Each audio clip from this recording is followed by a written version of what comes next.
aing embung kumaha cenah kieu lamun nonggeng na awewe ya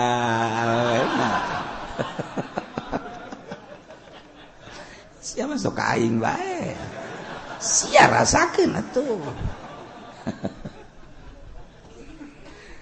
teh lalaki ka lalaki homo awewe ya awewe lesbi masyaallah karim nu mentak Kangjeng pernah nyarios inggis urang ma akhafu ala ummati amala qaumil lut wa inna akhwafa ma akhafu ala ummati amalu qaumil lut dipake karempan jeung pake kasieuna kaum kaula umat kaula besi engke nuturkeun laku lampah karakter budaya kaum Kangjeng Nabi Lut lesbi atawa homo kuari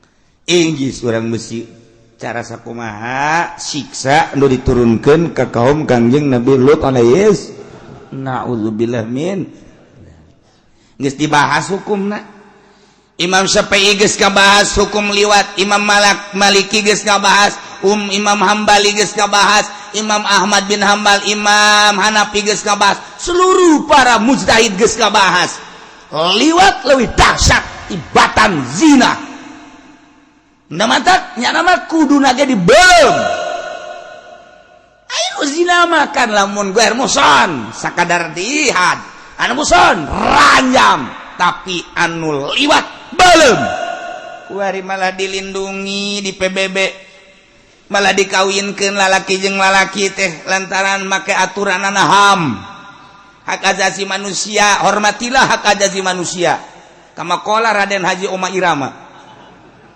nah iya di Indonesia engke bakal kumaha engke lamun urang milih DPR nu sambarangan bisa terjadi nuturkeun Perancis, nuturkeun Jerman, nuturkeun Inggris.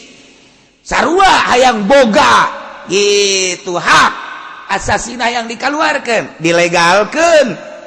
Lamun di Indonesia sampai dilegalkeun, detik kamanakeun beungeut kieu nu aya di DPR tah sih.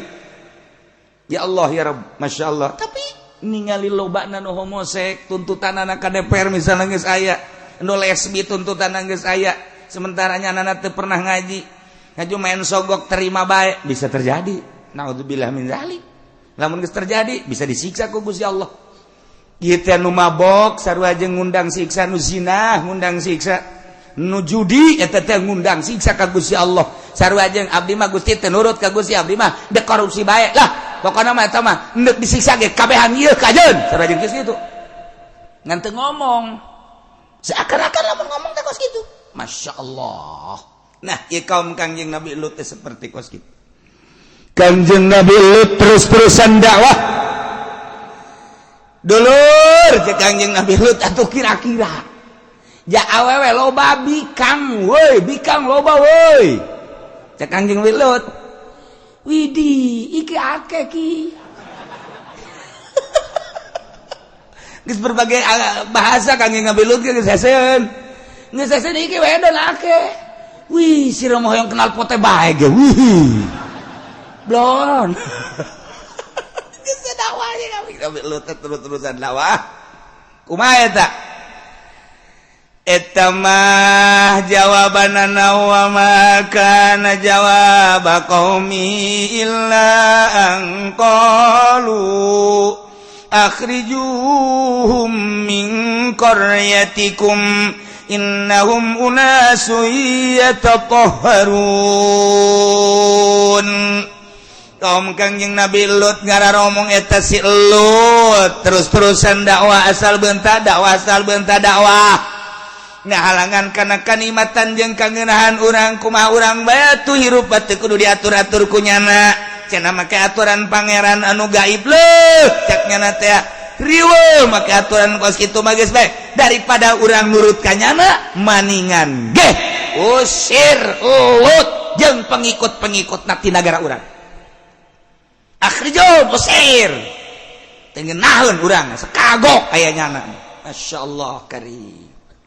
Ilham Lut jeung pengikutna unasu yatatahharun sok suci jangan mangkajeun kuku mage coba pengikut Lut coba bere nu kasep nongeng aya tah nu ngahaja-haja nongeng di tuna naonan aing mah teu hayang ye sok sia itu lain sok aing mah haram teh kos kitu mah isinin sorangan dipake deui calanana ditaekeun deui ya Allah ya Rabbi mulai endek aya pengusiran terhadap Kangjeng Nabi Lut jeung pengikut-pengikutna ieu di mana ieu ingat ieu di Urdun Yordan tepatna Sodom Gororoh tak eta tah nu kamari simkuring ka ditu babarengan ka laut mati teh ya disebut Bahrul Maut urang mah laut mati eta teh danau Lut terkenalna nu kuari Sodom teh ya terkenal di luar negeri mah ngaranna Sidim mundina kitab tafsir ngaranna Sadum atau Sadum urang mun ngadenge urayan Sodom lamun urang maca tafsir Sadum atau Sadum lamun urang kuari ti para arkeolog ngadenge eta teh nagarana daerah Sidim tuh urang lamun ti Yordan terus ke arah Israel ka ditu belok kanan kadinya ini dia aya laut mati kula jeung rombongan datang kadinya alhamdulillah kukula geus dibejaan bahwa ieu adalah tempat siksa daerah siksa kaum Kangjeng Nabi Lut hati-hatinya geus betarurun kabeh ka laut mati wabeh ngararojay hayang membuktikan bener henteu ngambang bener kula ge deuk hayang tadina nu mantak hayang loba urang barat marah kesempak wah indah ya cekula ya mantep ya lah ya kiih heula kula kiih kadinya tadi luhur sanggeus kiih keluar kapanggil jeung sosok manusia hiji jelema nyana datang nyekel bae ka kula haza baladu Urdun cek nyana aju dicekel sorban kula ku nyana dicekel sanggeus dicekel terus dipetakeun ieu cara cek nyana ieu cara naon gara-garana make sorban negara Urdun jadi kula mah cicing bae nyana anu terus bae mang metakeun ka kula ieu negara Urdun terus ku nyana dipakekeun tah ieu terus henteu teu neulekan kula mah nyana bae anu makekeun terus negara Urdun jadi diijazahan cek nyana geus beres tah aja suka cek nyana terus beres ieu lah ieu sorban pakaian negara Urdun diijazahan kula di pas WC keluar sakeudeuk cak nyana ulah kaditu ulah turun ka laut ieu urut siksa Kangjeng Nabi Lut umat Kangjeng Nabi Lut ngan ngomongna bahasa Arab kula pajar ngobrol naon bae ku Haji Pendi janyana mah pan teu ngarti bahasa teu ngarti nyana mah tuh jadi kula pajar ngobrol naon bae jeung nyana padahal mah eta teh nganasehatan mun cara urang mah Pak Kiai jangan ke laut sana, jangan mandi. Ini bekas siksa Kangjeng Nabi umat Kangjeng Nabi Lut. Cukuplah di sini saja atau ke belah sana. Geus dibere ijazahna kieu ye. Pulang terus ka belah ditu barang ngalieu eueuh teh jelema eta. Mantak cek kula. Coba nu kolot-kolot mah ulah ka ditu, ulah ka laut. Coba nu ngarora ge ulah lamun bisa mah. Mun geus teu katahan. Brek. Haji Pendi ge geus buka calana. Deuk naonan sia mah kolot. Jadi eta kenang-kenangan di Urdun hiji di ijazahan maka sorban ala Urdun nomor kedua nyana nganasehatan meureun di hate kula rada aya tadina mah hayang rada aya hayang nama mumpung ka dieu tuh sok aju mumpung kan urang mah tapi eta nyana nganasehatan maka bahasa Arab ulah ieu urut siksa cek nyana teh amankan Pak Kiai arina kula jeung nu kolot-kolot mente alhamdulillah kula Haji Pendi, Haji Agus, Haji Rosidi anu bangsa teu laku ka awewe lah nu geus karolot aran teu atuh awewena ge loba nu henteu aya nu ngarora maka ditu bau kukula dibere waktu eta teh sajam setengah naraeknya poho asa jadi bangkong meureun kikieuan we nyana digorokun ke saya jasa supir ge seuri bae supir tuh masalah di ditu mah supir ge teu bermasalah artina seserian cak ngomong urangna mah cak ngomong urang supir ngomong ka kula asal geus asup ka laut ieu moal bisa sajam sebab naon merasakan keindahan kenikmatan laut moal bisa 3 jam budak pohara jasa eta mah. Tinggal urang we ngarokok deui di dolo. Gegeroan urang. Jauh pon ti luhur ka handap teh. Endahan seserian. Segering teh. Ngeuseus sabodo siapa ya atulah. Ngahiji jeung urang barat. Urang Indonesia, urang Mesir, urang mamana ngahiji jeung urang barat. Urang barat teh dilalaga kahayanna. Nya make sempak doang pun sakieu nyapa ruti pan emang kiai neula ulah ngomong sia mah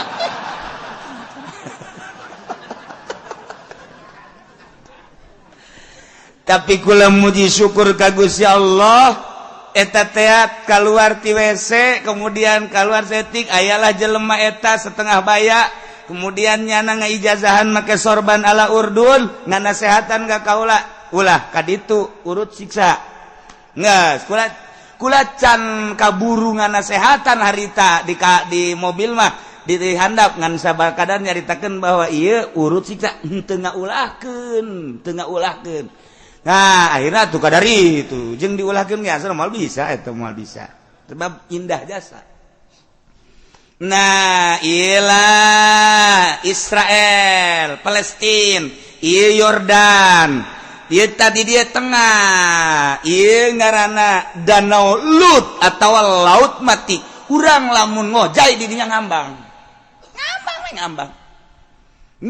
we di paroto kuari ge foto nu di makam-makam eueuh nu aya eta tak kabeh ge nu tembongkeun teh nu keur ngojay we kararieu nu di makam coba nu di makam Tuan Syekh Abdul Qadir mana meureunnya coba nu di makam ieu nu makam wali teh nu di Yordan mana meureunnya coba di Kangjeng Nabi Suhaib aya nu di laut mati ieu gede kur kieu ieu kenang-kenangan juri jam atuh geus kos kitulah di luar negeri nah ilah negara Yordan Urdun eta teh nu jadi siksa Kangjeng Nabi umat Kangjeng Nabi Lut eta didinya indah luar biasa masyaallah eta teh disebut Sodom Gomorrah eta kan Gomorrah ieu Sodom belah dia Gomorrah 5 negara atau 4 daerah anu iman ka Kangjeng Nabi Lut loba nu iman loba ngan nu teu iman nu bakal disiksa jumlahna 400.000 manusia lain saeutik urang tsunami bae kamari 200.000 iyalah anu di dinya nu bangkawarah jasa sebanyak 400.000 manusia Kangjeng Nabi Lut terus-terusan dakwah ternyata di tengah-tengah keluarga Kangjeng Nabi Lut teh horeng pamajikan anak mah teu iman ka Kangjeng Nabi Lut masyaallah urang lamun inget kadinya Gusti Allah teh maha kawasa amat sehingga ngajadikeun anak Kangjeng Nabi Ibrahim teu iman ka bapa ieu pamajikan pangabogaan anak 2 awewe gerilis luar biasa hiji Siti Raisa nomor kedua Siti Yagutha eta anak hasil ti pamajikan anak nu pamajikan Kangjeng Nabi Lut ngaranna Siti Wahilah ieu anak iman ka Kangjeng Nabi Lut Siti Raisa jeung Siti Yagutha iman ka Kangjeng Nabi Lut ka bapa tapi pamajikan Siti Wahilah masyaallah sehingga nyanalah nu jadi toser ketika aya tamu kasep ka Kangjeng Nabi Lut pamajikanna keluar ngabejaan dulur tuh di imah kula aya tamu kasep teu kira-kira eta pamajikan masyaallah tuluy pamajikan Kangjeng Nabi Lut osok nyelundup keluar ti imah jadi mucikari berarti nyana neangan lalaki-lalaki kasep dibikin ka mangsana dibayar na'udzubillah min zalik wa min zalik di mata Kangjeng Nabi Lut biasa baik Tapi di luar sepengetahuan Kangjeng Nabi Lut, Siti Wahilah istri daripada Kangjeng Nabi Lut jadi mucikari. Allah karim. Di bejaan Kangjeng Nabi Lut teh ku Gusti Allah bawa anak mah iman ka anjeun Lut, tapi pamajikan mah nu ku anjeun pernah dikekepan ngahasilkeun 2 anak teu iman ka anjeun Lut. Kangjeng Nabi Lut ngahanang Gusti pamajikan teu iman, jageuninganan di payuneun. Kos kitulah jelema munafik ti Gusti Allah di hareupeun mah sumuhun dauh muhun-muhun nya-nya, tetapi kalakuan di luar eta mun maneh nyaho nyana adalah seorang mucikari. Allah Gusti panghampurakeun pamajikan Nabi. Urusan meta panghampurakeun urusan kemanusiaan ku aing kadenge, tapi aya rahasia di balik ieu. Ulah sekali-kali Lut ngomong kos kitu. Nyanggakeun Gusti atuh ka Gusti, tapi pan ieu pamajikan abdi. Pamajikan anjeun cuman berkarakter seperti eta. Dasar ruhna bagus, tetapi syahwatna anu luar biasa. Disatukan maneh nyana adalah penjahat, bahkan nunitah ngusir ke anjeun di antarana pamajikan anjeun. Masya Allah, urang kan lamun ingat kadinya pohara jasa geus atuh aya kos kieu mah Gusti abdi mah deuk kumaha bae dakwah terus Lut, dakwah terus 10 tahun 20 tahun 30 tahun dakwah terus. Kulantaran Kangjeng Nabi Lut nadek diusir beneran, geus terkondisi bakal diusir. Jeung anu nuturkeun ka Lut, Kangjeng Nabi Lut ngadua ka Gusti Allah. Ya Sedum negara. Ayul yaum laka. Allah bahasa sakitu. Doa Kangjeng Nabi Lut. Poe mana nu bakal dikenakeun ku pemilikna ka anjeun wahai Sedum, terserah Gusti Allah. Kaula geus teu kuat lantaran lain masalah dakwahna pengusiran ti negeri anjeun ya Sedum. Ya Sedum ayul yaumi lakallah Sedum.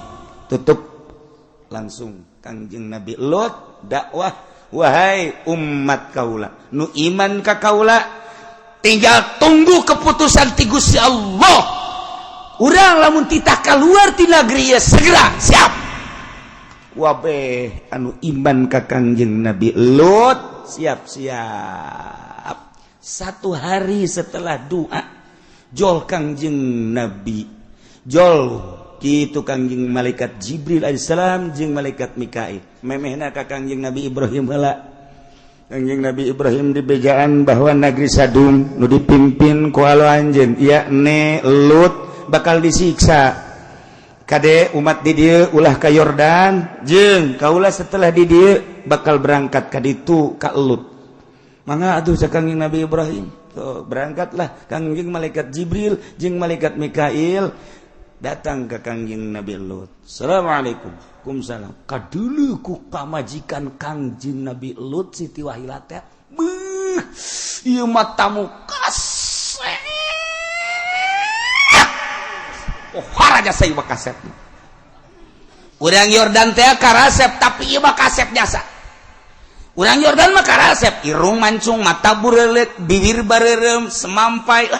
Pokoknya orang neule awewe di Yordan, neule lalaki di Yordan, kuarasep. Oh, lu jore. Barang orang neule ke pasar Kemis, Masya Allah. Nah, iya mah kasep jasa. Gegiraan bae eta Siti Wahilah. Begitu aya tamu ka imah karasep, nyana keluar, ngabejaan. Saudara-saudara sekalian cek nyana. Aduh, imah bayaran lagi kudu mahal. Aya naon? Di imah aya tamu kasep. Lain lalaga di Makasep lagi. Tu anta paradoi langsung darata. Lot, mana tamu kasep? Malaikat Jibril aya kana di dinya. Cek Kangjeng Nabi Lut, aduh. Emangnya Jibril di dumling. Ada rada panik. Oke Kangjeng Nabi Lut rada panik. Toh, mun kejadian Jibril di dumling kumaha ya? Maksudnya panik makan kos gitu. Sarua jeung tadi teh aya pocong. Panik kan. Lot, mana tamu? Kaget Kangjeng Nabi Lut, cek malaikat Jibril. Tenang. Ana Jibril wa hadza Mikail. Tenang, Lut. Ulah geumpeur, ieu mangan sakadar deuk ngabejaan bahwa anjeun jeung umat anjeun segera ba'da subuh ieu lumpat ka Yerusalem. Kabeh bejakeun. Ayo rek dikumahakeun. Nagara ieu rek disiksa. Kula nu langsung kita nyiksa anak ku Gusti Allah. Segera langsung ya tuh sapamitan pes saya. Didobrak lawang begitu malaikat Jibril geus kalaluar didobrak lawang. Lot, mana nu kasep? Coba batu teangan. Cenah tadi di dia anu kasep. Ji, atuh nu kasep mantu araya bae coba teangan disaksak. Terus ka dapur ka mana ka jero mana ieu nu kasep jauh. Ieu si Wahila bohong ka jeung kumaha ge. Bohong ieu terus datang Wahila. Mana nu kasep? Nyana tetep dihareupeun Kangjeng Nabi Lut mah kieu bae. Teu rek ngomong Siti Wahilah di kahareupeun salaki mah. Masyaallah. Geus, kuari mah dicare kanan ge cicing bae Kangjeng Nabi Lut. Akhirna kalaluar terus Kangjeng Nabi Lut dakwah segera diisuk-isuk ieu urang berangkat ka Yerusalem. Segera berangkat jeung Kangjeng Nabi Lut ka Yerusalem pengikut-pengikutna. Cek Kangjeng Nabi Lut tidak terkecuali anak kaula, pamajikan kaula jeung dulur-dulur kabeh lamun bener ieu urang hayang salamet, urang berangkat kuari ka Yerusalem. Nah, catatan ketika berangkat ulah aya anu nyileuk saeutik-eutik acan. Cek Gusti Allah teu meunang aya nu nyileuk kena siksa. Moal kebal ieu siksa.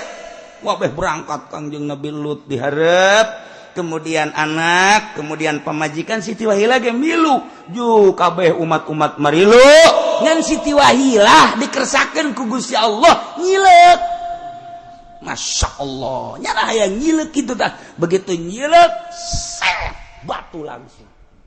Aya seunian batuna, golepak bae geus di dieu. Encan kaluar ti negeri Yordan masih keneh di negeri Yordan. Eta teh geus nyileuk Siti Wahilah mah langsung kena becap padahal nu saja encan. Geus teu meunangeun berarti kaluar ti Yordan. Langsung golepak. Lantaran teu meunang nyileuk Kangjeng Nabi Lut teu nyileuk, anakna teu nyileuk. Kabeh umat teu nyileuk nu bakal salamet mah. Neuleuh eta mah sabodo teh ngagolepak teu nyileuk. Sugan kumaha henteu sebab nyalametkeun diri kabeh ge ieu mah. Dengan penuh keyakinan bakal disiksa ku Gusti Allah. Berangkat.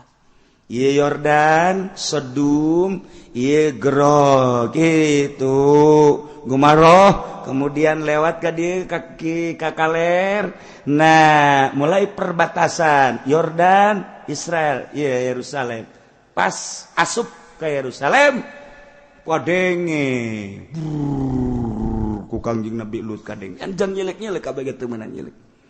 Encan datang ke Yerusalem asli itu menang nyilik. Wah, kaget. Di Yordan kaget, kabeh ke jelema. Oyag-oyagan bumi. Oyag lain lalagaan oyag. Di luhur galedeg si geleger ayat. Aya non kitu batu na aya segelan. Ternyata ieu batu menang ti neraka sijil. Bari ieu batu teh ti neraka sijil aya ngaranan hiji-hijina. Lamun jang haji pendi bae. Geus teu bisa nyana kaluar ti dinya geus. Ieu mah geus bae pokona mah aya ngaranan bae teh mah. Jang Aisyah, jang Sarwiti. Geus aya ngaranan pesenan langsung ieu mah. Weh, ti ditunggu encan pakalaluan, encan kaharandap kakarak ngubeng bae di luhur batu. Batu ngubeng di luhur aya sunuan. Bos, pohara jasa. Ditonton, bukan itu batu. Wah, itu batu. Bitu meletus gunung. Gunung Merapi meletus. Tuh. ngaluarkeun gas, ieu gempa, oyag-oyagan, masya Allah. Dicokelah ku Kangjeng malaikat Jibril alaihissalam make tungtung jangjang sabada gunung Merapi meletus ngaluarkeun gas, begitu pula batu-batu sing jelegur, ieu masih keneh goyang-goyang.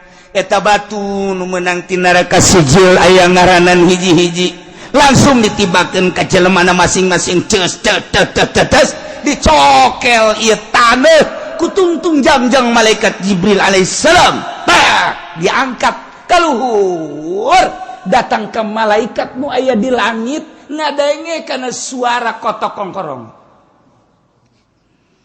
Geus datang ka luhur ku malaikat Jibril dibalikeun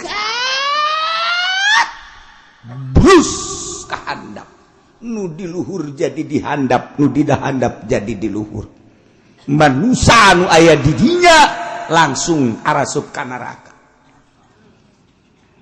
Kos kitulah siksa nu ditibakeun ka kaum Kangjeng Nabi Lut alaihi salam. فأنجيناه وأهله إلا امرأته كانت من الغابرين والله أعلم بمراد فأنجيناه. Maka nyalametkeun kaula nu agung ka Kangjeng Nabi Lut wa ahlahu jeung ahlina Kangjeng Nabi Lut, yakni anakna nu ngaran Siti Raisa jeung Siti Agusah, bahkan ahlahu teh jeung masyarakat anu iman ka Kangjeng Nabi Lut alaihi salam. Illam ra'atah, kecuali pamajikanana yakni Siti Wahilah anu teu iman ka Kangjeng Nabi Lut, anu ku Kangjeng Nabi Lut titah kaluar babarengan syarat ulah nyileuk asal nyileuk kena siksa, nyana mah tersiksa di Yordan keneh. Kanat minal ghabirin, pamajikan Kangjeng Nabi Lut mangaran Siti Wahilah minal ghabirin, termasuk salah satu jelema anu tetap kena siksa di jero nagara Yordan. Siksa wa amtarna alaihim matara, Gusti Allah Subhanahu wa taala nita malaikat ngahujanan ka kaum-kaum Kangjeng Nabi Lut alaihi salam mataron, yakni hijarat sijil, batu menang jokot tina neraka sijil aya ngaranan hiji-hijina. Allah karim. Atu faahlaknahum nu nyesa hiji-hiji acan dirusak ku Gusti Allah, ku ari tinggal puing-puing urang ka Yordan, ku ari ningali laut mati Sodom ngaranna nu terkenal ku ari ieu adalah lembah Sidim. Etalah urut siksa kaum Kangjeng Nabi Lut alaihi salam. Ahli arkeolog didinya meneliti dunia ieu. Setelah diteliti ternyata asup ka Sidim tersebut kunyana ditingali batuna, begitu batuna ditingali ieu batu terkeras di dunia hiji. Nomor kaduana mengandung seuneu anu luar biasa. Nomor katiruna aya sulfur ieu teh lamun dikaawakeun, lamun kurang diantep awak engke bisa molotok, nu kuduna engke dipandianana didinya. Maka di ditu geus disadiakeun sulfur kos karena itu teh asal urang dek mandi ka ditu asup ka dinya urang teh diletakkan engke titah ngagejembur ka ditu. Ari urang ieu mah rombongan ti dieu geus teu kaler kidul dia mah geus teu main letak-letak ngagejembur sorangan bae geus ka ditu. Batur mah make letak heula. Eta teh aya unsur-unsur kitu medis. Lamun anu kurap bakal leungit kurapna kudis, leungit kudisna. Lamun anu hideung bakal jadi putih, lamun nu putih bakal jadi hideung. Masya Allah, dijualanlah di toko-toko ngan dijualan geus diramu. Baka aya satu kesulitan baheula mun urang nyokotan di dinya keluar di bandarana henteu meunang. maka diproduksilah mahal meli orang bisa dibawa ka dia dipakai taneuh sama taneuh. Nah gunungna anu tadina gunung tersebut kitu bitu diteliti ternyata per detik ieu jadi kawah-kawahna masih heab-heaban keneh. Setelah kawahna heab-heaban dijagdag eta teh dijagdag hayang nyaho kedalaman kawah tersebut di gunung nu aya di Yordan eta di nu sababaraha ribu meter terus per detik ieu encan kajagdag per detik ieu encan kajagdag.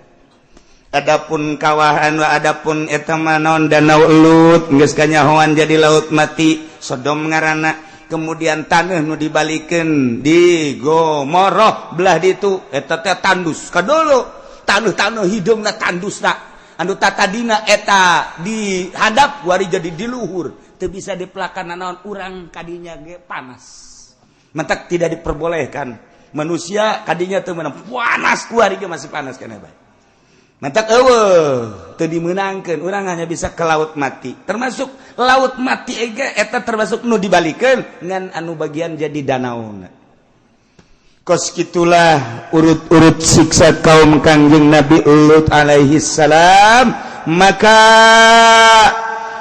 cek Gusti Allah fanzur kaifa kana akibatul mujrimin. Dele pikirku aranjeun kabeh kaifa kana kumaha geula kabuktianana akibatul mujrimin tungtungna jelema anu berdosa ka Gusti Allah lain di Yordan bae andai kata di Indonesia lamun terus-terusan teu ibadah ka Gusti Allah teu iman ka Gusti Allah mabok dikembangbiakeun zina dikembangbiakeun kemudian judi dikembangbiakeun maling korupsi dikembangbiakeun ieu tenuntut kemungkinan urang disiksa cara kaum Kangjeng Nabi Lut alaihi salam cuman urang ngadoa naudzubillah min zalik ngalindung urang sadaya ka Gusti Allah tina siksa nu model kos kitu paling urang mangan sadakeun nyadarkeun diri urang ulah datang ka ngundang siksa bejaan para pejabat ulah terlena teuing korupsina bejaan tetangga urang ulah terlena teuing mabok jeung zinana bejaan kawah urang ulah terlena teuing kana judi jeung malingna